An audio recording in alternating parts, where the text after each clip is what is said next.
Eliphas Lévi aura un impact colossal dans le monde de l'ésotérisme, et la plupart des auteurs qui vont lui succéder vont reprendre une partie de ses travaux, ou du moins s'en inspirer. Notre auteur, Eliphas Lévi, de son véritable nom Alphonse Louis Constant, est né à Paris en 1810.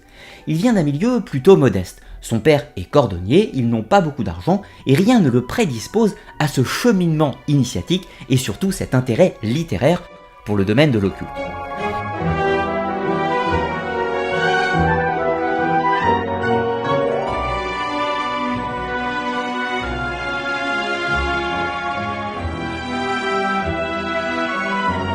Et arrivé à l'âge de 15 ans, notre jeune Alphonse Louis Constant a sa vocation toute tracée. Il entre au séminaire et a pour ambition de devenir prêtre. Il fait ses études de philosophie, de rhétorique, de théologie et sera finalement nommé sous-diacre.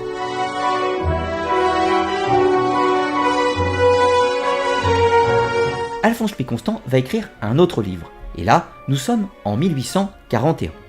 Le texte s'appelle « La Bible et la liberté ». Et c'est un texte qui critique ouvertement le dogme catholique et tente de rapprocher les croyants d'une véritable foi ou d'un christianisme primitif, si l'on peut dire.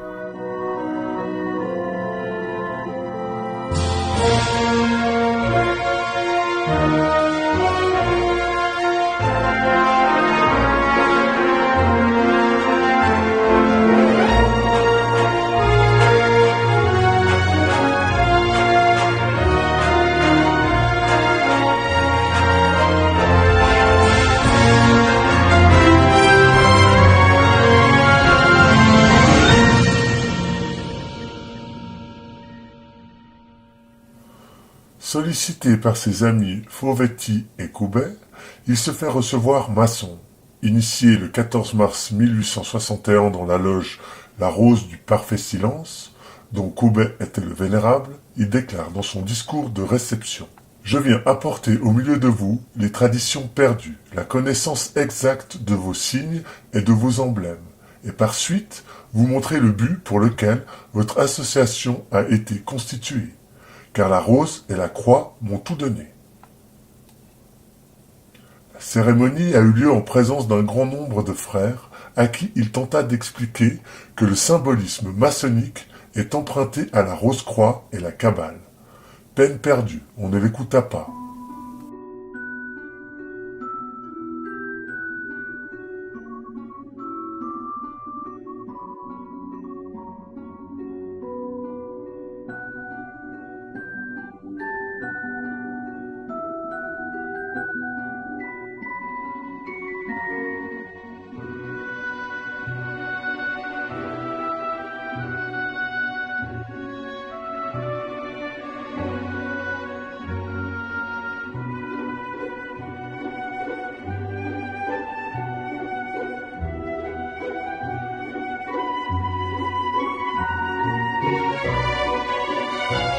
La clé des grands mystères, Eliphas Lévi.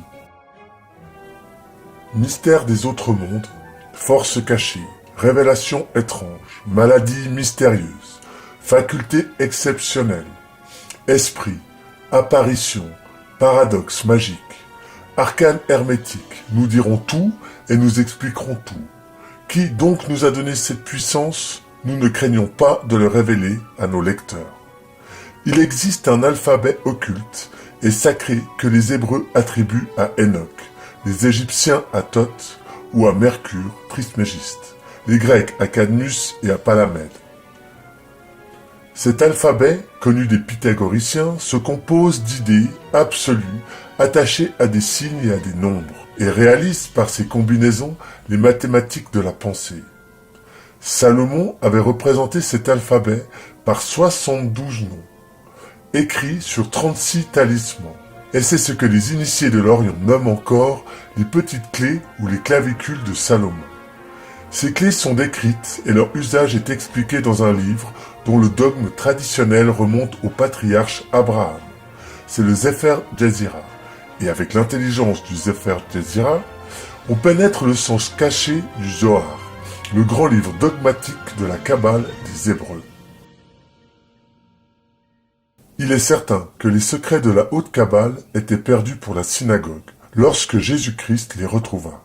comme l'avoue d'ailleurs l'auteur hébreu du Sefer Toldos Yeshu. Le dogme catholique est sorti tout entier de la Kabbale, mais sous combien de voiles et avec quelle étrange modification?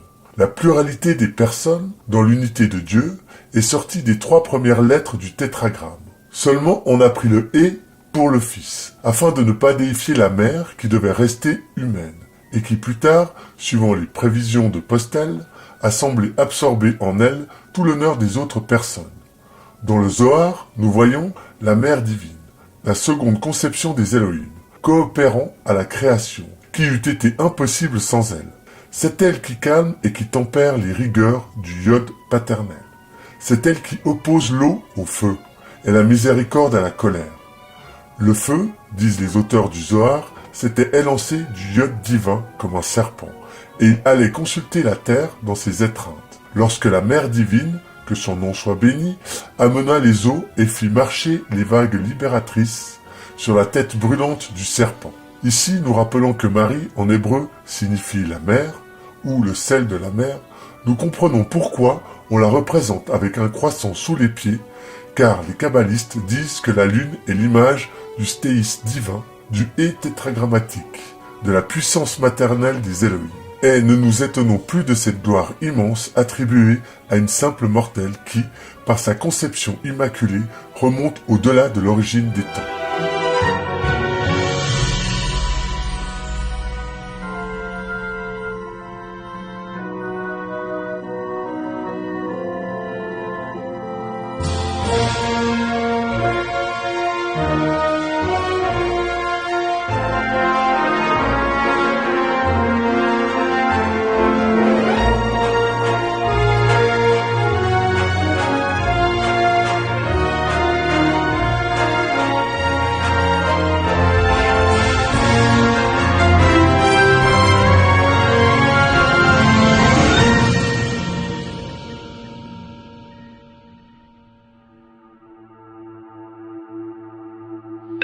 Tromper les peuples, pour les exploiter, les asservir et retarder leur progrès, l'empêcher même si cela était possible.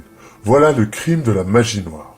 Mais les instruire progressivement par les allégories du dogme et la poésie des mystères, élever leur âme par la grandeur des espérances, les gagner à la sagesse par de sublimes et ingénieuses folies, c'est l'art sacerdotal dans toute sa pureté. C'est la magie de lumière. C'est le secret kabbalistique de la vraie religion.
It is time Il est temps de reconnaître Jérusalem comme la capitale d'Israël.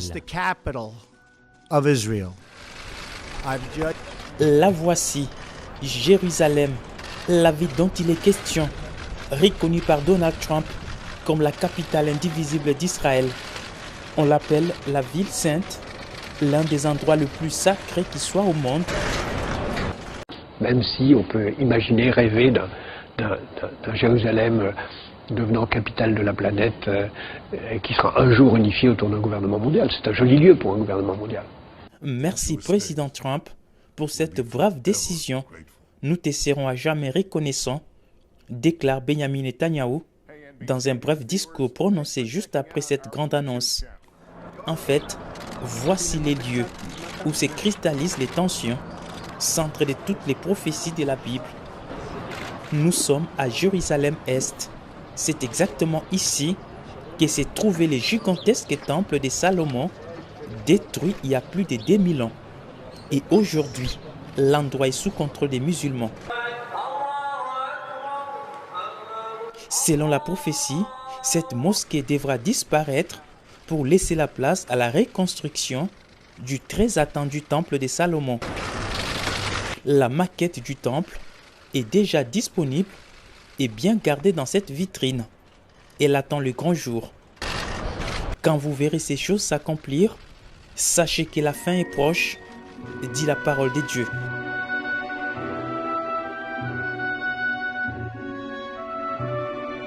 Pourquoi cette effervescence parmi les nations? Pourquoi les peuples trament-ils de vains complots? Les rois de la terre se dressent ensemble et les princes se joignent pour conspirer contre le Seigneur et contre son Christ. Nous prions pour qu'ait lieu la dissolution des sociétés secrètes et l'éradication de toute forme de subversion et des mœurs contre nature. Tota pulcra es Maria, tota pulcra es Maria, ora pro nobis. Intercede